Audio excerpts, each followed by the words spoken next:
మొదటగా మహిళలను పట్టుకున్నారు. ఈ మహిళలను మార్చితే భారతదేశంలో కుటుంబ వ్యవస్థ మొత్తాన్ని మార్చేయొచ్చు. ఒక మహిళను క్రైస్తవ మతంలోనికి లాగితే ఆ మహిళ కుటుంబాన్ని అందరినీ కూడా క్రైస్తవ మతంలోనికి తీసుకొస్తుంది అని చెప్పి వారు ఒక ప్లాన్ వేసుకున్నారు. దానికోసం ఏం చేశారు? మహిళల కోసమే ప్రత్యేకంగా పాఠశాలలు తెరిచారు, మహిళల కోసం విద్య నేర్పించారు. ఇంకా ఆ విద్యతో పాటు వాళ్ళకు ఆ క్రైస్తవ మతాన్ని కూడా నరాన నూరిపోశారు. అక్కడ చదువుకున్న మహిళలందరూ ఇంట్లోకి వెళ్ళి ఇక భర్తల తలకాయలన్నీ తిని వాళ్ళందరినీ, కొడుకులను, పిల్లల్ని, యేసు దేవుడే గొప్ప దేవుడు, ఆయనకు మించిన దేవుడు లేడు, ఆయన్నే దైవము, ఆయన్నే పరమాత్మ అని చెప్పి ఆ కుటుంబాలన్నిటినీ కూడా ఆడవాళ్ళంతా కూడా మార్చేశారు. పోలీస్ చెప్తే వినడు, లాయర్ చెప్పినా వినడు, సీఎం చెప్పినా వినరు. కానీ భర్తలు కొందరు భార్యలు చెప్తే వినేస్తారు. భార్యనే పెద్ద గురువు అని అంటుంటారు కొన్ని సందర్భాల్లో. అలాంటి కేసులు ఉన్నాయి, ఇలాంటి కేసులు ఉన్నాయి, అన్ని కేసులు ఉన్నాయి. భార్యలను ఇబ్బంది పెట్టే భర్తలు ఉన్నారు, భార్య మాట జవదాటని భర్తలు కూడా ఉన్నారు. రెండు రకాల మనుషులు ఉన్నారు. అది ఓవరే, ఇది ఓవరే. అట్లా ఉండకూడదు, ఇట్లా ఉండకూడదు. మొత్తము లొంగిపోయి భార్య ద్వారా వచ్చేటువంటి సుఖాలకు లొంగిపోయి ఇక భార్య ఎట్లా చెప్తే అట్లాడే పురుషులను కూడా నేను చూశాను ప్రత్యక్షంగా. భార్య మాట జవదాటని పురుషులను నేను ఎంతో మందిని చూశాను. ఇక భార్యలను హింసపెట్టే పురుషులు కూడా ఉన్నారు. ఇక వీళ్ళు ఒక రకం. ఇక వాళ్ళు వస్తుంటేనే ఇంట్లో వాళ్ళు గజగజలాడుతూ ఉంటారు. అలాంటి పురుషులు కూడా ఉన్నారు. అంటే వేద శాస్త్రాలు భార్యాభర్తలు ఇద్దరూ కూడా సమానమే. ఒక భర్తకు ఈ ప్రపంచంలో అత్యంత గొప్ప మిత్రుడు ఎవరైనా ఉన్నాడంటే అది భార్యే అని చెప్తుంది. ఒక భార్యకు ఈ ప్రపంచంలో అత్యంత సన్నిహితుడు భర్తే అని చెప్తుంది. అందుకే చాలా మంది ఇంట్లో భార్యదే సాగుతుంది, అంతా ఆమెనే సాగించుకుందండి, అంతా ఆమెనే చేస్తుంది అని చాలా మంది అంటూ ఉంటారు. మరి భర్త మీద ఇంట్లో సాగించుకోకపోతే పక్కింట్లోకి వెళ్ళి సాగించుకుంటుందా భార్య? ఆమె ఇంట్లో అక్కడే సాగించుకోవాలి. భర్త అయితే బయటకు వెళ్ళి కూడా సాగించుకోగలుగుతాడు. కాబట్టి భార్యకు ఈ యొక్క భర్తకు, స్త్రీలకు ఏ గృహములో స్త్రీ ఉండదో ఆ గృహం చూడండి ఎంత గజిబిజిగా గందరగోళంగా ఉంటుందో. ఆశ్రమంలో మా రూమ్లు ఉన్నాయి, మీరు చూస్తే అట్లా గందరగోళంగా గజిబిజిగా ఉంటాయి. ఎందుకంటే ఇక్కడ గ్లాసు దొరికితే చెంచా దొరకదు, చెంచా దొరికితే పల్లెం దొరకదు, పల్లెం దొరికితే పెంక దొరకదు. ఏది ఎక్కడ ఎట్లా ఉంటుందో చెప్పడం కష్టం, వెతుక్కోవాలి.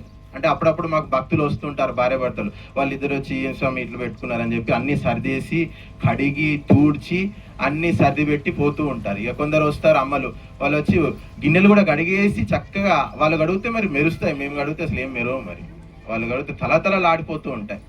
ఏం విద్య ఉంది, ఎట్లా గడుగుతారంటే మరి అదే సోపు, అదే సబ్బు, మళ్ళీ అదే స్క్రబ్బరు అవే ఉంటాయి. మళ్ళీ అవి అంతకుమించి వేరే ఏమీ ఉండవు. కాబట్టి గృహము కోసమే గృహలక్ష్మి అని చెప్పారు. బజార్లోకి వచ్చి పనులు చేసుకొని సంపాదించి పెట్టాలని చెప్పి ఆడవాళ్ళకి ఎక్కడ కూడా చెప్పలేదు. పొలంలో దున్నాల్సింది ఎద్దు అని చెప్పారు, ఆవు అని చెప్పలేదు. ఆవుతో దున్నిస్తామా చెప్పండి? ఇప్పుడు ఆవులతో దున్నిస్తున్నారు అందరూ కూడా. నాగలికి ఆవులు తీసి, ఇప్పుడు ఆ నాగలికి ఎద్దులు తీసి ఆవులు కట్టి దున్నిస్తున్నారు. అదే స్త్రీలతో పని చేయిస్తున్నారు. స్త్రీలు సంపాదించాలి అని చెప్తున్నారు. ప్రకృతిలో అలాంటి నియమం ఏదీ లేదండి. పురుషుడే ప్రథమము, పురుషుడే బయటికి వెళ్ళి సంపాదించాలి, తీసుకురావాలి, కష్టపడాలి, ఎద్దులాగా కష్టం చేయాలి. ఇక ఆడవాళ్ళు కష్టం చేస్తున్నారు, మగవాళ్ళు కూర్చొని తింటున్నారు. చాలా ఇంటిల్లో అలాంటి పరిస్థితులు వచ్చాయి. ఈ దారుణాలు మేము చూడలేకపోతున్నాం. భర్త అనేటువంటి వాడు భరించేవాడే భర్త అని చెప్పారు. ఎప్పుడైతే భర్తలో ఆత్మవిశ్వాసం సన్నగిల్లిపోతుందో అప్పుడు భార్య చేసుకోవాలి ఏమన్నా పనులు ఉంటే. కాబట్టి భర్త, పురుషుడు ఎప్పుడైతే గట్టిగా ఉంటాడో స్త్రీకి ఏ పని చేయాల్సినటువంటి అవసరం లేదు. మరి అలాంటి పురుషుణ్ణి స్త్రీ నిర్మించాలి. పురుషుణ్ణి నిరంతరము స్త్రీలు ప్రేరేపించాలంట. నీకంటే మొగోడి ప్రపంచంలో లేడు అని చెప్పాలి వానికి ఎప్పుడైనా కానీ. నువ్వు వేస్ట్ కానీ అని అన్నాను అనుకోండి, వాడు పెద్ద చవట దద్దం అయి కూర్చుంటాడు. వాడు సర్వనాశనం అవుతాడు, మీ గృహం మొత్తం సర్వనాశనం అయిపోతుంది. పురుషుల్లో సామర్థ్యం ఉంటుందంట, కానీ వానికి ఒక ప్రేరణ కావాలంట, ఉత్సాహం కావాలని చెప్పారు. నువ్వు చేస్తావు, నీకేం కాదు, అంత మంచి జరుగుతుంది. ఎప్పుడు కూడా స్త్రీ పురుషునికి ధైర్యం చెప్పాలంట. మనం సాధిస్తాం, మన వల్ల అవుతుంది, ఏం బెంగపెట్టుకోవాల్సిన అవసరం లేదు, ఎట్లా అట్లా బతుకుతాం, నీకంటే నాకు ఎక్కువ ఎవరే ఉన్నారు, నీకు మించి నాకు కావాల్సింది ఎవరు అనేటువంటి ప్రేమ ఆప్యాయతలు పురుషుని మీద ఏ స్త్రీ అయితే చూపిస్తుందో ఆ స్త్రీ కోసం పురుషుడు చచ్చిపోవడానికి కూడా సిద్ధపడతాడు. అందుకే ప్రపంచంలో ప్రేమతో సింహాలను లొంగ తీసుకుంటున్నారు. చూడండి మీరు యూట్యూబ్లో చాలా రకాల వీడియోలు ఉన్నాయి. పెద్ద పెద్ద సింహాలు వచ్చి ఆ చిన్నప్పటి నుంచి వాళ్ళని పెంచిన వాళ్ళని నాకుతూ ఉంటాయి. వాడు ఎట్లా చెప్తే అట్లా వింటుంటాయి. కొన్ని సింహాలు అయితే చెప్పుతోడు కొడుతున్నాడు, వాడు చెప్పుతోడు కొట్టి సింహాన్ని కంట్రోల్ చేస్తూ ఉన్నారు. అంతటి అంటే ప్రేమలో ఎంతో శక్తి ఉంది. కాబట్టి స్త్రీలలో అలాంటి ఆ యొక్క ప్రేమ శక్తి, సహనం శక్తి అనేటువంటిది ఒకప్పుడు ఉండేది. ఇప్పుడు కూడా కొంతమందిలో ఉంది, లేదని కాదు. కానీ ఈ మధ్య కాలంలో ఆ సహనం అనేటువంటి శక్తిని వాళ్ళు కోల్పోతున్నారు. వీపు పలగొడుతున్న రోజు కూడా కాపురం చేసే స్త్రీలను నేను చూశాను. నా 38 ఏళ్ళు 40 ఏళ్ళ జీవితంలో రోజు టార్చర్ పెడుతున్నా కానీ భర్తను విడవకుండా ఇప్పటికి కూడా ఉన్నారు అలాంటి స్త్రీలు, కాపురం చేసేటువంటి స్త్రీలు ఉన్నారు. ఎంత సహనము, ఎంత శక్తి, ఎంత ధైర్యం ఉంటే చేస్తారు. కాబట్టి ఆడవాళ్ళు ఒక్క రోజు తలుచుకుంటే కాపురము ఇట్టే దిగిపోతుందండి. ఆడవాళ్ళు గనక అనుకుంటే, పురుషుడు ఎంత అనుకున్నా కానీ కాపురం దిగదండి. ఆడవాళ్ళు గనక ఒక్క రోజు గనక అనుకుంటే, ఇక నాకు అవసరం లేదు ఈయన కానీ అనుకుంటే కోర్టు కూడా అప్పుడే వెంటనే విడాకులు ఇచ్చేస్తుంది. అలాంటి సదుపాయాలు ఉన్నాయి కోర్టులో. కాబట్టి స్త్రీలకు ఎంతో శక్తి ఉంది. ఒక గృహాన్ని నిర్మించుకునేటువంటి శక్తి, గృహంలో ఆయురారోగ్యాలు, అష్టైశ్వర్యాలు, సౌభాగ్యాలు, మంచి చెడు అన్నిటికీ కారణము స్త్రీయే అని చెప్పారు. పురుషుణ్ణి మార్చుకునేటువంటి శక్తి స్త్రీలకే ఉందంట. అందుకే చెప్తూ ఉంటారు అత్తలందరూ, ఏం మందు పెట్టిందో, ఏం మరుగు మందు పెట్టిందో, అది ఎట్లా చెప్తే అట్లా ఆడుతున్నాడు, ఎట్లా చెప్తే అట్లా చేస్తున్నాడు. నా దగ్గర ఉన్న రోజులు నేను చెప్పినట్టే వినేది. అక్కడ పోయిన తర్వాత వాడు ఎట్లా చెప్తే అట్లా ఆడుతున్నాడు. కనీసం తల్లికి అన్నం పెట్టాలి, పలకరించాలి, ఇలాంటి విషయాలు కూడా వానికి ఏమి గుర్తుకు రావట్లేదు అని అంటూ ఉన్నారు. కాబట్టి స్త్రీలలో ఏమి శక్తి ఉంది అంటే ఆ వంట పెట్టే శక్తి ఉంది. ఆ వంట ఏదైతే రుచికరమైనటువంటి వంటలు చేసి పెడతారో ఆ రుచికరమైనటువంటి వంటలతో ప్రధానిని కూడా మీరు జయించవచ్చంట. మీరు పెట్టేటువంటి భోజనం గనక రుచి నచ్చితే ఎంతటి వాడైనా కానీ మీకు సహాయం చేయడానికి సిద్ధంగా ఉంటాడు. గుర్తుపెట్టుకోండి. ఆ సేవా భావము మన గృహస్థాశ్రమంలో ఉండేది. భర్త సంపాదించడం మన దేశంలో ఒక విధి, భార్య పంచిపెట్టడము ధర్మం అని చెప్పారు. భర్త సంపాదిస్తుంటే భార్య వండి అందరికీ దాన ధర్మాలు చేస్తూ ఉండాలంట. అలాంటి ఇల్లు ఎక్కడైతే ఉంటుందో ఆ ఇంట్లో అంతా సుభిక్షమే, అంతా ఆనందమే, అంతా సౌభాగ్యమే, అంతా సుఖమే, ప్రతిరోజు శుభమే అని చెప్పారు. కానీ ఇప్పుడు అలాంటి వ్యవస్థ లేదు. గృహస్థులు ఇద్దరు కూడా కలిసి సంపాదించుకుందాం, కలిసి తిందాం, మీ అమ్మ రావద్దు, మా అమ్మ రావద్దు, ఇద్దరం కలిసిపోయి హైదరాబాద్లో ఎక్కడైనా ఉందాం, మీ చుట్టాలొద్దు, మా చుట్టాలొద్దు, నీ ముఖం నేను చూసుకుంటా కూర్చుందాం, నా ముఖం నీ చోటు కూర్చుందాం, ఇద్దరం కలిసి కార్లు ఎక్కేసి సినిమాలు పోదాం, షికార్లు పోదాం, తిరుగుదాం. చాలా మంది తిరుగుతున్నారు. కార్లు కొనుక్కొని భార్యాభర్తలు ఇద్దరు పిల్లల్ని వేసుకొని 50,000 కిలోమీటర్లు, 1,00,000 కిలోమీటర్లు విపరీతంగా తిరిగి ఈ గుడి ఆ గుడి, ఈ పట్టణము ఆ పట్టణము, దేశ దిమ్మరులాగా మొత్తం తిరిగి ఆఖరికి ఒకరు నచ్చట్లేదు. అన్ని సుఖాలు, అన్ని భోగాలు అనుభవిస్తూ ఉన్నారు. కాబట్టి భార్యాభర్తలు ఇద్దరు కూడా కేవలము భోగాలు అనుభవించడానికి కాదు. గుర్తుపెట్టుకోండి. మాకు భగవంతుడు అవకాశం ఇచ్చాడు, జన్మ ఇచ్చాడు, ఆస్తులు ఇచ్చాడు, కాబట్టి ప్రతిరోజు మేము తినుకుంటూ తాక్కుంటూ తిరుగుతాము అంటే గృహస్థ జీవనం అంటే ఈ భార్యాభర్తల జీవనం ఏమవుతుందంటే దుఃఖాలమయం అవుతుంది, సుఖాలు నశించిపోతాయి, వారి జీవితంలో ధర్మం అనేటువంటిది తగ్గిపోతుంది అని చెప్పారు. కాబట్టి భార్యాభర్తలు సుఖాలు ఈ భూమి మీద భోగిస్తూ అనుభవిస్తూ కొన్ని ధర్మ కార్యాలు చెయ్యాలంట. అసలు వివాహం ఏమిటి, వివాహం ఎందుకు చేసుకోవాలి, భార్యాభర్త ఇద్దరు ఎందుకు కలవాలి, ఏం అవసరం అంటే సంతానం ఉత్పన్నము చేయడానికి భార్యాభర్త ఇద్దరు కలవాలి అని చెప్పారు. మరి ఏం చేస్తారు వివాహం అంటే వివాహములో భార్యాభర్త ఇద్దరు కలిసి ధర్మము అనేటువంటి బండి ఎక్కుతారంట. ఇద్దరు కలిసి ధర్మము అనేటువంటి బండి మీద ఎక్కి కూర్చుంటారంట. ఆ ధర్మము అనేటువంటి బండి మీద ఎక్కి కూర్చొని అర్థము అంటే డబ్బు సంపాదించుకుంటారు, కామము అంటూ కోరికలు తీర్చుకుంటారంట. డబ్బు సంపాదించుకుని ఇవన్నీ ఎట్లా జరగాలి అంటే ధర్మబద్ధంగా జరగాలి.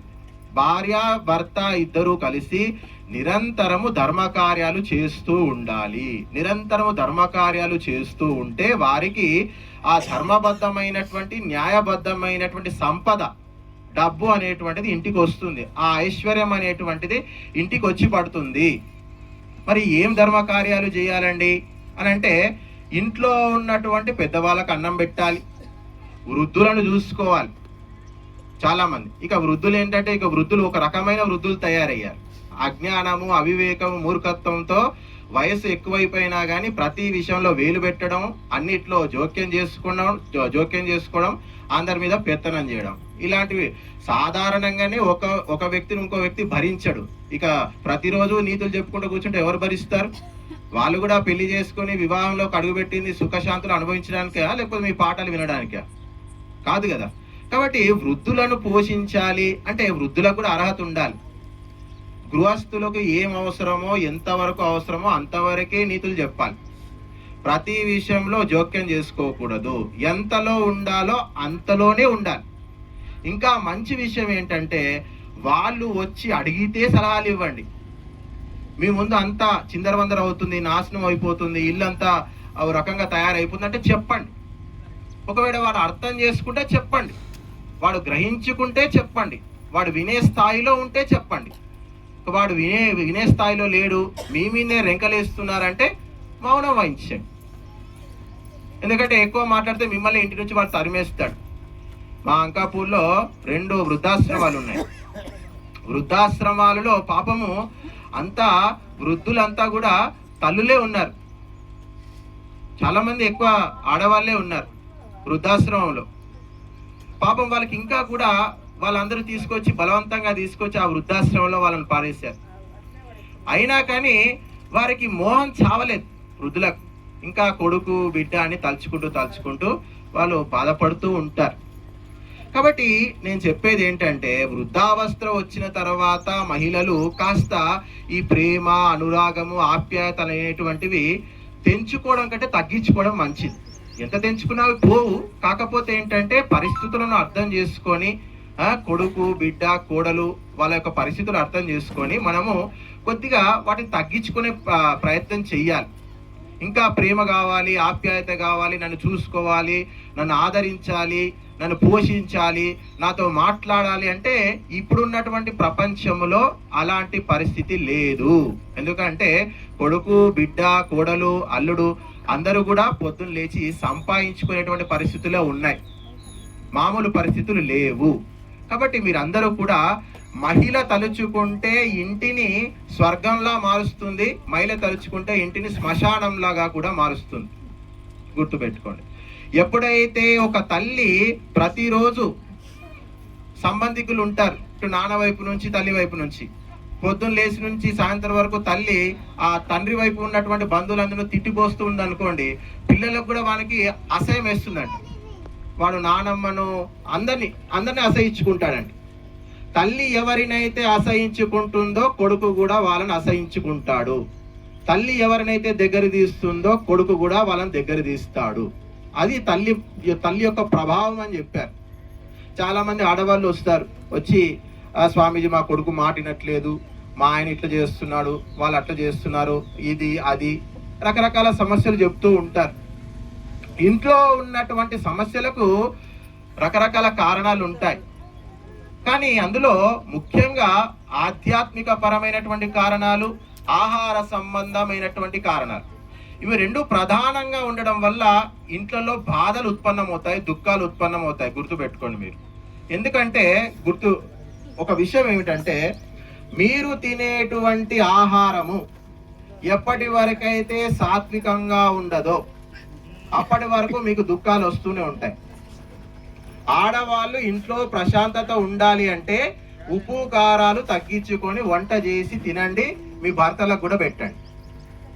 ఏ భర్తకైతే విపరీతంగా కోపతాపాలు ఉంటాయో, వాడు ఎప్పుడు చూసినా కానీ అరుస్తూ కొడుతూ ఉంటాడో, వాడు ఎప్పుడు చూసినా చిరుబురులాడుతూ ఉంటాడో, అలాంటి వ్యక్తికి ఉప్పు కారాలు తక్కువ పెట్టండి.